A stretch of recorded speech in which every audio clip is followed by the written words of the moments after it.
हरे कृष्णा। नमः संस्कृताय प्रिय मित्राणि। कैसे हैं आप सभी? आशा करती हूँ एकदम स्वस्थ होंगे। आज हम लोग श्रीमद् भगवद गीता के षष्ठम अध्याय के 29 और 30 नंबर के श्लोकों का अध्ययन करेंगे।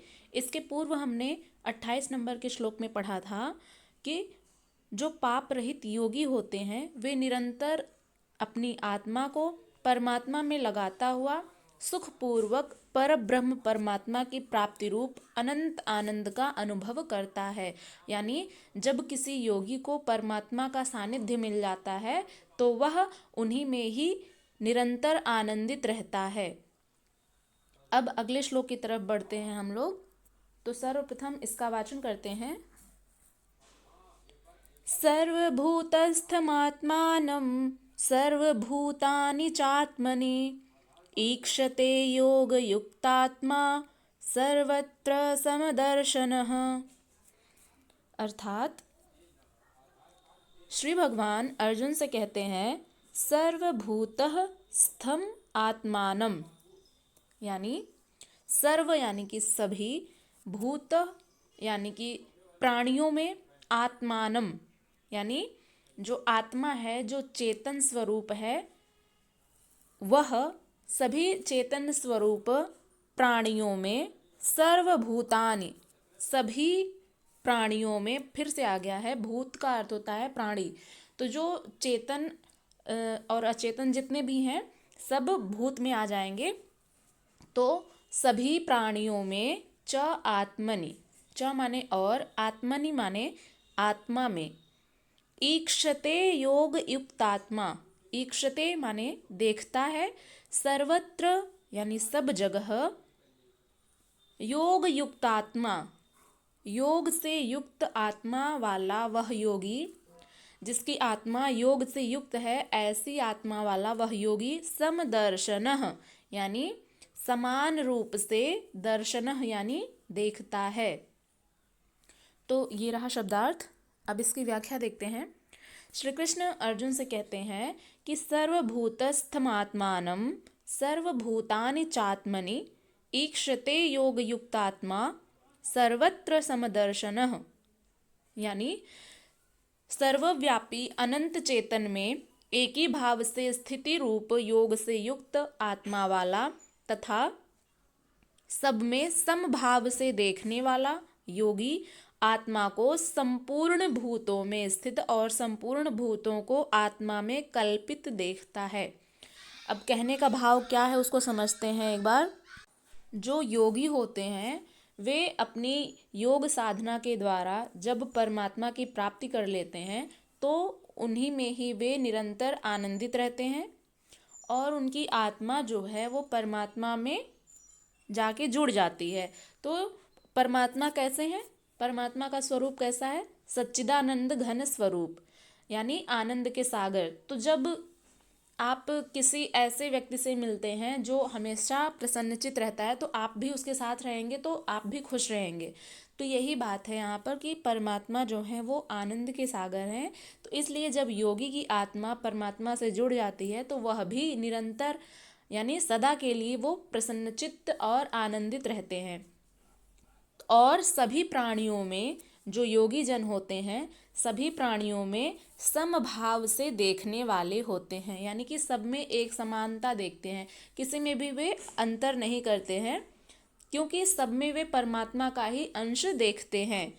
इसलिए वह योगी आत्मा को संपूर्ण भूतों में स्थित और संपूर्ण भूतों को आत्मा में कल्पित देखता है। यानी कि जितने भी वे जो योगी होते हैं, जितने भी चेतन अचेतन जो भी प्राणी हैं, पशु पक्षी हैं, सब में वे परमात्मा का अंश देखते हैं और परमात्मा में उन सबको देखते हैं, क्योंकि उन्हें परमात्मा की प्राप्ति भी हो चुकी है। तो ईश्वर को जब वो देखते हैं, जब उनका सानिध्य उनको प्राप्त हो जाता है योगी को, तो परमात्मा में वे समस्त भूत प्राणियों को देखते हैं और समस्त भूत प्राणियों में वे परमात्मा का अंश देखते हैं। आप लोगों को ध्यान आ रहा होगा जब महाभारत का युद्ध हो रहा था तो जब श्री कृष्ण ने अपना जो विकराल रूप है वो अर्जुन को दिखाया था, तो उसमें श्री कृष्ण के एक तरफ से जो है मनुष्य जन्म ले रहे थे और दूसरे अंग के साइड से मृत्यु को प्राप्त हो रहे थे। तो एक तरफ जन्म का चक्र चल रहा था और दूसरी तरफ से मृत्यु का चक्र चल रहा था। तो इसी प्रकार से श्री कृष्ण यानी कि जो परब्रह्म परमात्मा है, उनमें सभी प्राणियों का जो है समभाव वह योगी देखता है।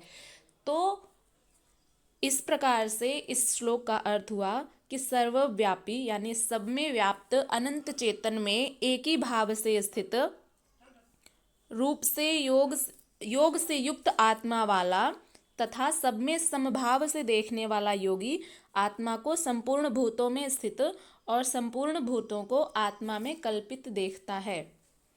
यानी योग के परिणाम से युक्त आत्मा वाला सब में समान भाव से देखने वाला योगी आत्मा को संपूर्ण प्राणियों में व्याप्त देखता है और संपूर्ण भूतों को आत्मा में ही प्रवाहित देखता है।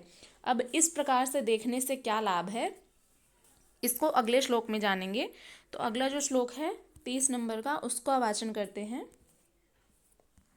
श्री भगवान अर्जुन से कहते हैं, यो माम पश्यति सर्वत्र सर्वं च मयि पश्यति तस्याहं न प्रणश्यामि स च मे न प्रणश्यति। अर्थात यो माम पश्यति, यो माने जो, माम माने मुझ में, पश्यति यानी देखता है, मुझ में से तात्पर्य है श्री कृष्ण में। सर्वत्र सर्वम च मयि पश्यति, यहाँ पर श्री कृष्ण अर्जुन से कह रहे हैं कि जो भी प्राणी मुझ में सबको देखता है और सब में मुझे देखता है। मई माने मुझे, पश्यत यानी देखता है, सर्वम यानी सब में, च माने और। तो यो माम पश्यति सर्वत्र च सर्वम मयि पश्यति, यानी यो माम पश्यति सर्वत्र, जो सब में मुझे देखता है, सर्वम च मयि पश्यति और मुझ में ही सबको देखता है। जो समस्त प्राणियों में मेरा स्वरूप देखता है और मुझ में समस्त प्राणियों को देखता है, तस्याहं न प्रणश्यामि स च मे न प्रणश्यति, यानी तस्याहं, तस्य माने उसके लिए, अहम माने मैं यानी श्री कृष्ण, न माने नहीं, प्रणश्यामि यानी अदृश्य होता हुआ, स च मे न प्रणश्यति, स माने वह, च माने और, मे माने मुझ में, न प्रणश्यति अदृश्य नहीं होता है। तो ये रहा शब्दार्थ। अब इसकी व्याख्या देखते हैं कि श्री कृष्ण अर्जुन से क्या कह रहे हैं। वे कहते हैं कि जो पुरुष संपूर्ण भूतों में यानी संपूर्ण प्राणियों में सबके आत्मरूप मुझ वासुदेव को ही व्यापक देखता है और संपूर्ण भूतों को मुझ वासुदेव के अंतर्गत देखता है, उसके लिए मैं अदृश्य नहीं होता और वह मेरे लिए अदृश्य नहीं होता। अब यहाँ पर भाव समझिए कि श्री कृष्ण अर्जुन से क्या कहना चाह रहे हैं।